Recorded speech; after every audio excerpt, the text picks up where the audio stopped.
Hi, I'm Eric Schumacher Rasmussen. I am the conference chair for streaming media, but today I'm at a different conference. I'm at Northern Waves in Oslo, and I'm excited to be back in person at such a great venue with such a great event and with such great speakers, including Mikko from DNA. Mikko, could you start things off by telling us what DNA is and what your role is at DNA?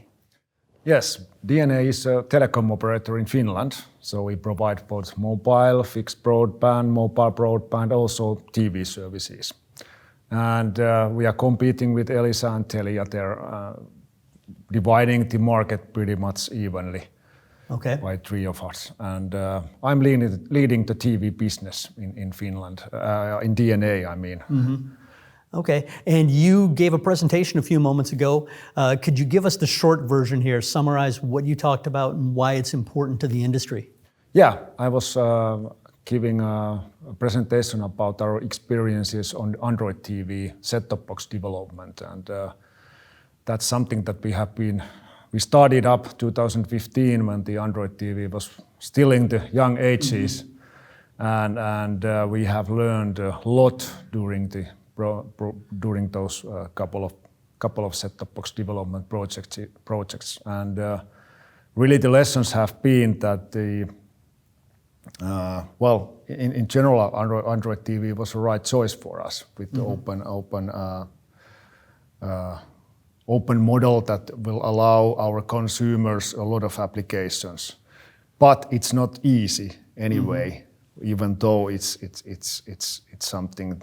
Well, you could think of that Android TV is something like a normalized but it's not. So it takes time. It took us 2 years to get the first one. The second one was much easier to go with. But the lessons were that it's all about the people in the end. You have to have a committed team. And you also have to commit your partners with the similar incentives. So in our case, it was that everybody was aiming to get the set-top box on the market, and the incentive was really based on the sold devices. So that makes it smoother. But then the most problems that we had in the beginning was actually in the DVB implementation. I mean, DVB subtitling, the controlling of the tuners and things like that. So the IP part and the applications they were simpler. But then in the end, when we launched the first version, and the people were during those years, the people started to use Netflix, Disney+, Amazon Prime, Yle Arena. The problems actually, they came to the application side. So the performance and the memory was not maybe enough, and the set-top box crashed in the use. And that was the lesson that even though our service, DNA TV service, was working pretty okay, still the people were not very happy with the device and the total user experience that we were able to give our customers. It was not good because it's not only service, it's a device. If you offer both of them, if you fail with one, then you fail with the total experience. Right. Taking a look kind of bigger picture, as you look over the last 2.5, 3 years and all that's changed in the world, what about our industry has changed the most, do you see? Well, in Finland, I have seen maybe not only in 3 years, maybe 5 years, I have seen that Finland is a little bit specific market. We have our own language that has maybe saved us a little bit from the global competition, but not anymore. So something that has changed is that the Netflix, Disney+, Amazon Prime, those YouTube, those global players are now dominating the market also in Finland.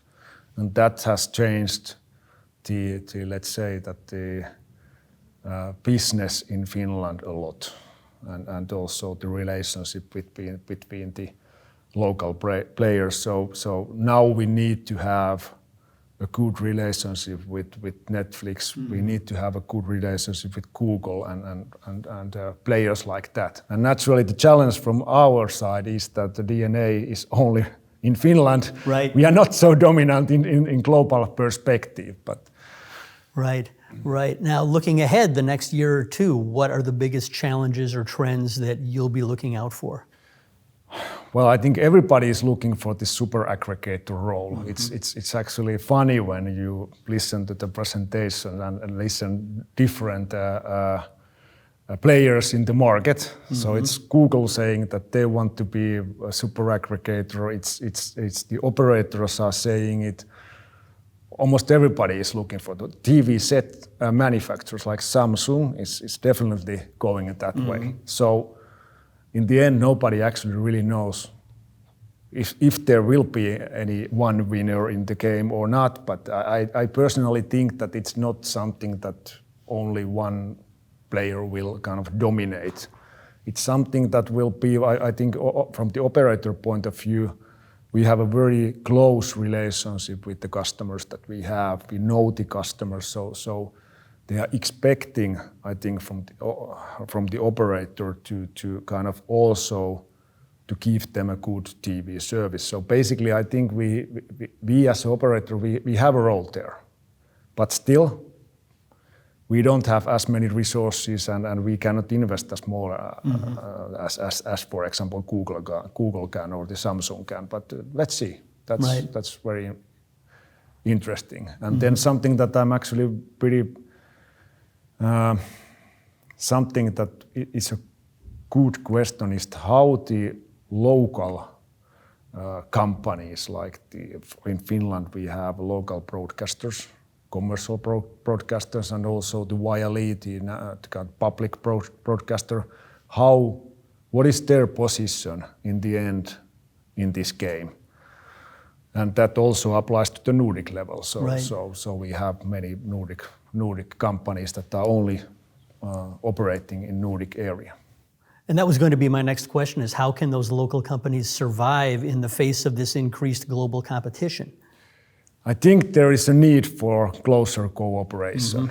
At least in Finland, I would say that it has been a little bit difficult to make cooperation inside with the local players. So the competition has been fierce between the local ones, and I think the local players have a little bit missed the global threat there. But maybe that's something that the local players will find each other because of this pressure from the other markets.